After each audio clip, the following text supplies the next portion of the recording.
You ever get one of those notes on your door that makes you squint, reread, and think, is this a joke? Well, that's exactly what happened to me that I had just finished my morning coffee, stepped outside to admire the calm ripples on the lake, when I saw a bright orange slip fluttering on my front gate. It was stamped with that unmistakable HOA logo, bold and aggressive as always. The message: remove unauthorized vessel from lakefront within 48 hours. Violators subject to fines and further action. Unauthorized vessel? My boat. The one tied up to the dock. My dock? I laughed at first. I thought it had to be a mistake. Some clipboard warrior must have gotten lost and mixed up addresses. But oh no. This was deliberate. They claimed my fishing boat, my pride and joy, was breaking their so-called HOA lake ordinance, and it needed to go. Immediately, that's when I realized they had no idea, no clue who they were messing with, and no idea. I was the legal owner of the very lake they were trying to police. And the best part? Their precious little fishing club had been hosting events on my property for years without permission. So, what did I do? Let's just say they wanted the boat gone. I took their entire fishing club with it. This is the story of how a petty HOA tried to bully me and ended up losing everything instead. That let's rewind to where it all began. I never planned to live by a lake. Honestly, it just kind of happened. I was searching for a quiet place to retire early, maybe do some remote consulting and enjoy the peace I hadn't had in years. Big city life had worn me down. Traffic, deadlines, constant construction, it was a grind. I needed out. Then, one weekend, I came across this real estate listing. It wasn't flashy, no granite countertops or fancy landscaping. But it had one thing most homes don't: a wide, sparkling lake in the backyard. Private, serene, and surrounded by dense woods on one side. I was hooked immediately. The house itself was charming, with weathered wood siding and a dock that stretched right into the water. Best part? The land wasn't just by the lake. It included most of it. That I didn't just buy a house. I bought the lake. At least 80% of it. According to the deed, that it seemed too good to be true. But the paperwork was clear. The previous owner had inherited the property, including lake rights that dated back nearly a century. No HOA covenants, no zoning battles, just wide open water and a home that felt like freedom. So I bought it. The day I moved in, I tied up my aluminum fishing boat, the same one I'd been fixing up for years. I grilled some burgers, cast a line, and let out a long sigh. This wasn't just a house. This was peace. And for the first year, it was peaceful. No noise, no drama. Just loons on the water and the occasional kayak drifting by. Then came the HOA. I hadn't even realized the neighborhood across the lake was part of an HOA when I moved in. That section, modern homes with perfect lawns and identical mailboxes, was technically a separate development on the opposite shoreline. I didn't think much of it. We weren't connected by roads. Different entrances, different utilities, no shared services. But apparently, the HOA over there had a very different idea of boundaries. The first sign came when a woman named Janine knocked on my door wearing a polo shirt embroidered with Lakeshore HOA. Clipboard in hand, she introduced herself as the Community Relations Coordinator. That should have been my first red flag. She gave me this rehearsed speech about being part of a larger lakeside family and how we encourage all lakefront residents to maintain shared standards for visual harmony. Translation: they wanted me to repaint my deck and cut down some wild reeds near my dock. That I told her, politely, that I wasn't in their HOA and my property wasn't subject to their rules.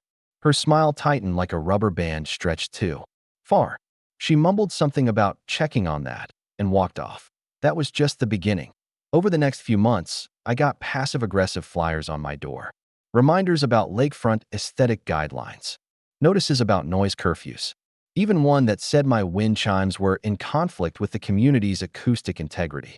Seriously, they hated that my boat wasn't tucked away like theirs, neatly stored in garages or under matching covers.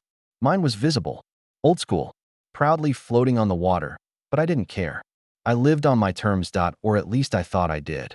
Until they crossed a serious line. One Tuesday morning, I walked outside and noticed something bright flapping on my dock. I got closer, and my stomach dropped. The glaring orange tag had been zip-tied to my boat's cleat. Big red letters read, "Violation, unauthorized vessel. Subject to removal." There was a phone number for the HOA's Lake Enforcement Division. Lake Enforcement? Since when did they have a division like that? I tore the tag off and stormed back inside. Dialed the number. A guy named Chuck picked up. Sounded like he'd been waiting for my call. He spoke in that fake polite tone, the kind that says, "I've got a badge and I want to use it. Sir, we've received complaints about your vessel violating community lake usage policies," he said. "Boats not registered with the HOA are prohibited from mooring overnight." I reminded him, loudly, that I wasn't part of their HOA, that my dock, my boat, and most of the lake weren't under their control. He paused. Then came the kicker. "Sir, the lake is considered shared community property by default. Your location falls within enforcement jurisdiction due to proximity and public interest." I was stunned. These people actually believed they had the right to govern a lake they didn't own. That same afternoon, I saw Janine again, this time with 2 other board members. They were taking photos of my boat from across the water, clipboards in hand, smug looks on their faces. That's when something in me snapped. This wasn't just a mistake anymore. This was an invasion, and I was about to remind them exactly who owned what. Before I went nuclear, I wanted to make absolutely sure I had every legal angle covered. I pulled out the dusty folder from the drawer, the one with all the closing documents and property maps from when I bought the house. There it was, in black and white. Parcel includes sole ownership rights to Lake Meriton, extending 80% shoreline coverage and 100% water rights for recreational and access use. But I wanted more than that. I wanted proof they couldn't argue with. I called the county assessor's office and scheduled a visit. The clerk there was incredibly helpful. After I explained what was going on, she actually laughed. "Wait, the HOA's trying to fine you for using your own lake," she said. "That's a new one." She printed me an official copy of the land plat and title deed, complete with highlighted sections that showed, clearly, who owned what. Next stop, a quick consultation with a real estate attorney. I laid out the documents, explained the situation, and asked, "Can they do anything?" He shook his head and smiled. "Nope. You own the water. If anything, they're trespassing." That's all I needed to hear. But it got better. Turns out, the HOA had been hosting monthly fishing tournaments on my side of the lake. The ones I had always ignored, assuming they had permission. Nope. They never asked. Never paid. They'd been using my lake as their playground. And now they were trying to boss me around? Nah. Not anymore. It was time to return the favor. With interest, the more I dug, the crazier it got. That I found promotional flyers on the HOA's website for their Lakeside Anglers Club, boasting about their prime access to Lake Meriton, with pictures of people fishing. Right off my dock, I even found drone footage from one of their Facebook events.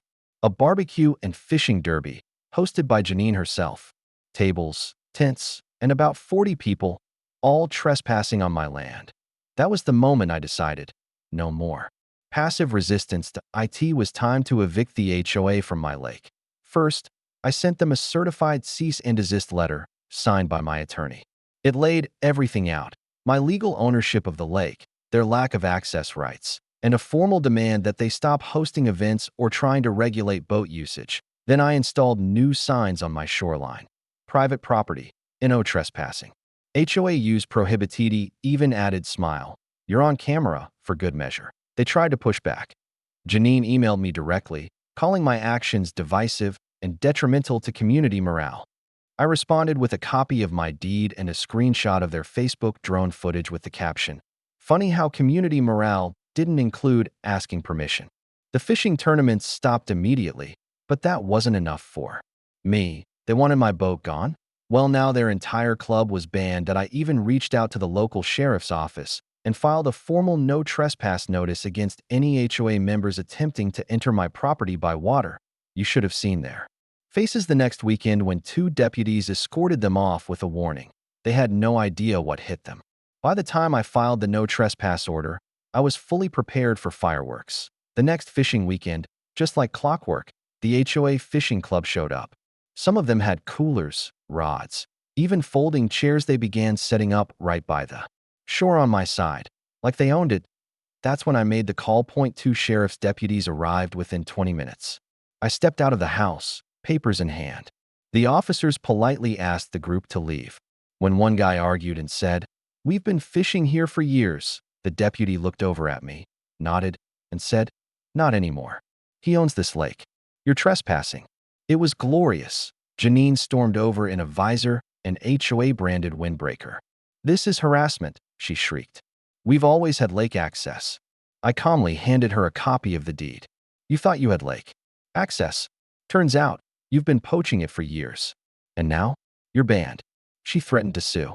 I invited her to try. Over the next week, HOA members flooded the community forum with rants about me. The lake guy is power-hungry. He's cutting off our traditions. Why hasn't the board done something? I even got a few nasty anonymous letters in the mail. But I didn't care.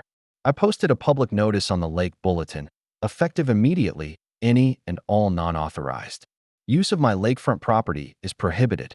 Violators will be prosecuted. The HOA board called an emergency meeting.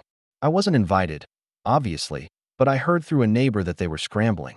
Apparently, their fishing club dues had been helping fund community events, and now they had to explain where that revenue went.